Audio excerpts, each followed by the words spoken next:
So hey there, I am Shivai and you are on Movie Explained in Hindi by Shivai। तो आज जिस movie को हम explain करने जा रहे हैं उसका नाम है क्राइम ऑफ पैशन, जो कि रिलीज हुई थी ईयर 1984 में। तो आज की इस मूवी में देखोगे आप एक ऐसी लड़की को जिन्होंने कतई पेलम वाली की तो हद ही पार कर दी। उन्हें तो बस रोल चाहिए, चाहे वो वेज रोल हो, चिकन रोल हो, कबाब रोल हो, अफगानी रोल हो, तंदूरी रोल हो, बड़ा रोल हो, छोटा रोल हो, डार्क रोल हो, लाइट रोल हो, ब्लैक रोल हो, व्हाइट रोल हो, लॉन्ग रोल हो, शॉर्ट रोल हो, उन्हें घंटा फर्क नहीं पड़ता, बस उन्हें चाहिए रोल इन द होल। और भाई साहब इतनी हवस की कतई तुम भी फिस हो जाओ। चलिए ज्यादा देर न करते हुए हम एक्सप्लेनेशन को स्टार्ट करते हैं, पर उससे पहले अभी तक चैनल को सब्सक्राइब नहीं किया है तो क्या कर रहे हो गुरु। ऐसे ही और भी ज्यादा इंटरेस्टिंग वीडियोस को देखने के लिए इस चैनल के साथ साथ हमारे दूसरे चैनल को भी सब्सक्राइब कर लीजिएगा, उसका भी लिंक नीचे डिस्क्रिप्शन में दिया हुआ है। तो मूवी के स्टार्टिंग में ही हम देखते हैं लबरा पोचंकी को। दोस्तों ये एक बात को लेकर के बहुत ज्यादा परेशान है कि अब जो इनकी वाइफ है वो अब इनके साथ पेलन कार्यक्रम में इंटरेस्ट नहीं लेती, जिसका रीजन शायद ये है कि भैया जी ने लटक लटक करके खुद की हाइट तो बढ़ा ली है, परंतु कुछ चीजें जो है वो लटकने से नहीं बढ़ती। अगर वो लटकने से बढ़ती होती तो आज जमीन में रेंग रही होती, तो शायद वो नहीं बढ़ी है, जिस वजह से उनकी वाइफ को अब उनके साथ पेलन कार्यक्रम में इंटरेस्ट नहीं आता। और इसके अगले सीन में हमें मूवी की सेकंड मेन कैरेक्टर दिखाई जाती है। दोस्तों इसका नाम झोपड़ी है। कि झोपड़ी को बनाने में इसका नहीं बल्कि शहर के हर बंदे का थोड़ा थोड़ा सा योगदान है, तभी इतनी बड़ी झोपड़ी बन पाई है। और यहीं पर वो झोपड़ी बनाने का कार्यक्रम भी कर रही थी। पर दोस्तों हमें पता चलता है कि जो झोपड़ी है ये एक फैशन डिजाइनिंग कंपनी में काम करती है, और यहाँ पर हम समझ पा रहे हैं कि झोपड़ी की लाइफ बिल्कुल चकाचक चल रही है। खैर इसके अगले सीन में हमें दोस्तों एक नया कैरेक्टर इंट्रोड्यूस होता है, जो कि है ज्ञान का खोदा, क्योंकि ये बस ज्ञान ही खोदता रहता है और किसी को नहीं, बस अपनी झोपड़ी को। इसका नाम है बैला बुड़बक, और ये जब भी झोपड़ी को मिलता है हमेशा उसको ज्ञान पिलता रहता है। हालांकि इसका बिजनेस तो चरम सुख प्राप्त कराने वाले टॉयज को बेचना है, परंतु इसके साथ साथ ये ज्ञान का खोदना फ्री में देते हैं। और हर बार की तरह एक बार फिर से आए हैं अपनी झोपड़ी के पास ये समझाने के लिए कि बच्चा तुम ये क्या कर रही हो, तुम अपने जीवन को एक गर्त में पेल रही हो। परंतु झोपड़ी को तो आप जानते ही हो, उसे इस बात का घंटा फर्क नहीं पड़ता और उसे गरिया के वहां से भगा देती है। और ये सब कुछ बेच बाज करके वो एक क्लब के पास जाती है, परंतु यहाँ पर हम देखते हैं कि एक बंदा उसे पकड़ लेता है और जबरदस्ती उसके साथ पेलन कार्यक्रम करने लगता है। शायद आप भी मेरी तरह ये सोच रहे होगे कि बेचारी के साथ ये क्या कर रहा है। तो मेरे भाई मैं आपको बता दूं कि वो बेचारी नहीं है, उसका ये रोज का है। उसको ऐसा पसंद है कि कोई भी अनजान बंदा उसे पकड़ ले और उसे जबरदस्ती पेल दे। और हर बार की तरह वो इसीलिए यहाँ पर आई थी ताकि उसे कोई पकड़ के पेल दे, क्योंकि वो नॉर्मली गप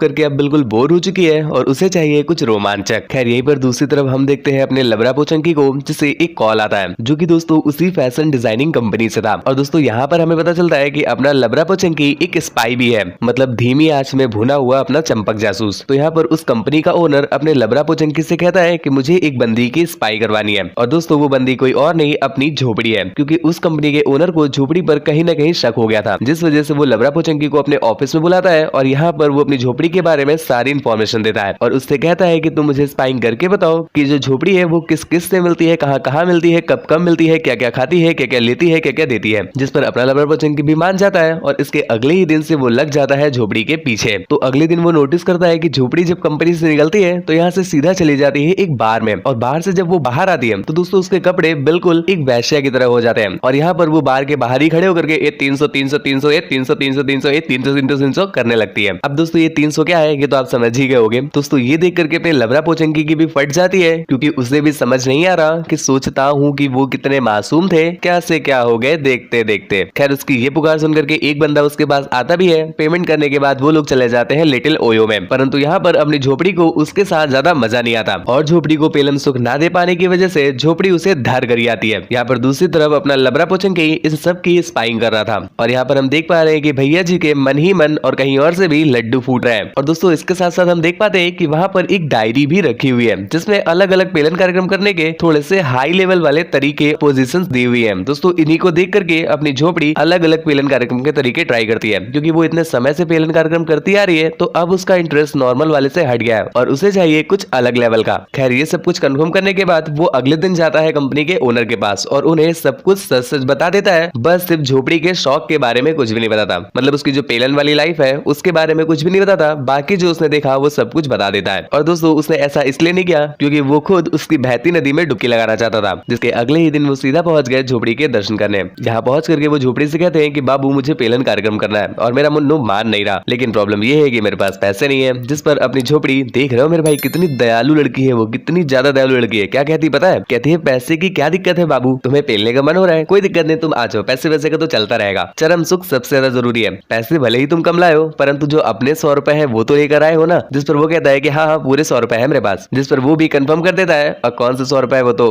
जिसके बाद अपनी झोपड़ी कुछ यूं कहती है, तो चलो कबड्डी खेले मेरे बिस्तर में, नए नए पोज ढूंढ लिए है मैंने उस रजिस्टर में, रोक सके हमारी पेलम पाली, इतनी हिम्मत नहीं किसी मिनिस्टर में, मुझे थका दे गेम से, इतना स्टेमिना नहीं किसी मिस्टर में, चाहे जितना भी भर के आए हो तुम अपने कैनिस्टर में, पर अब तुम फंस चुके हो मेरे चक्कर में, जिसके बाद तुम्हें डालूंगी अपने गहरे टैंकर में, अंदर पड़े हैं तुम्हारे जैसे और भी दीवाने, जो कभी चले थे हमको अपना पकड़ाने, आए थे सोचकर हमको झूला झुलाने, पर लग गए वो मेरी उलझी लटों को सुलझाने, कुछ उलझी लटे हेयर स्ट्रेटनर से भी नहीं सुलझती है, कोशिश करके देख लो वो और भी ज्यादा उलझती है, ज्ञान ले लो कि उन्हें हटाना ही पड़ता है, और बेटा शायरी से लड़की नहीं पेली जाती, पेलने के लिए कुछ घुसाना ही पड़ता है। खैर इस परम ज्ञान की प्राप्ति के बाद वो दोनों लग जाते हैं बिस्तर तोड़ने। खैर उनकी ये पेलम पाली पूरी रात चलती है। दूसरी तरफ हम देखते हैं अपनी झोपड़ी को, जिसे पिछला रात का घंटा याद इच्छे नहीं है, वो तो लग गई है अपने नए कस्टमर फंसाने के लिए, और कुछ देर के बाद उसे एक कस्टमर मिल भी जाता है, जिसे अपनी वाइफ के साथ मिलकर उसके साथ थ्रीसम करना था। मतलब तुम समझ रहे हो, तीतर के आगे तीतर, तीतर के पीछे तीतर। जिसके बाद हम देखते हैं कि वो अपने इस पेलम सुख में और भी ज्यादा विलीन हो जाती है। उसे अब नए इंस्ट्रूमेंट ट्राई करने हैं, अलग अलग तरीके ट्राई करने हैं, और भी ज्यादा ब्रूटल वाला टपाटप चाहिए। इसके साथ साथ ना जाने कौन कौन सी फैंटेसीज, और वो ऐसा इसलिए करती है क्योंकि उसे अभी भी किसी के साथ पेलम सुख की प्राप्ति नहीं हो पाई है। खैर इसका तो ये चल ही रहा है। दूसरी तरफ हम देखते हैं अपने लबरा पोचंकी को। दोस्तों यहाँ पर उनको पेलम सुख की प्राप्ति होने के पश्चात वो थोड़े से बौरा गए हैं, क्योंकि उसके अगले ही दिन से ये बड़ी अजीब अजीब सी हरकतें कर रहे हैं, जिस वजह से उनकी वाइफ, जिन्हें अभी तक उनके पेलन कार्यक्रम से सुख नहीं मिलता था, परंतु अब तो वो दुखी हो गई है अपने बाबू की ऐसी अलुल जलुल हरकतें देख करके। यहीं पर दूसरी तरफ हम झोपड़ी को देख पा रहे हैं। दोस्तों वो पेलन सुख की तलाश करते करते एक बुढ़ऊ के पास पहुंची है। अब मुझे समझ नहीं आता कि हॉलीवुड की जितनी भी मूवी में एक्सप्लेन करता हूँ, उसमें लड़कियां बंद पड़ी गाड़ियों में ही माइलेज की तलाश क्यों करती है। खैर अब इनका जो भी कॉन्सेप्ट हो मुझे नहीं पता, परंतु यहाँ पर हम देखते हैं कि वो उसके साथ भी पेलन कार्यक्रम करती है, परंतु एक बार फिर से उससे वो चरम सुख नहीं प्राप्त हो पाया। दूसरी तरफ जो अपना लबरा पोचंकी है वो सीधा पहुंचता है झोपड़ी के पास, क्योंकि मेरे भाई वो कहते हैं ना कि रहा नहीं जाता, तड़प ही ऐसी है, तो इसीलिए अपना लबरा पोचंकी सीधा पहुंचा है झोपड़ी के पास और उससे कहता है कि अब मैं तुम्हारे साथ हमेशा के लिए रहना चाहता हूँ, अर्थात शादी की बात कर रहा है वो। परंतु अपनी जो झोपड़ी है उसे अपनी झोपड़ी में इंटरेस्ट है, ना कि घर बसाने में, जिस वजह से वो उसे इस बात के लिए मना करती है। परंतु अपना जो लबरा पोचंकी है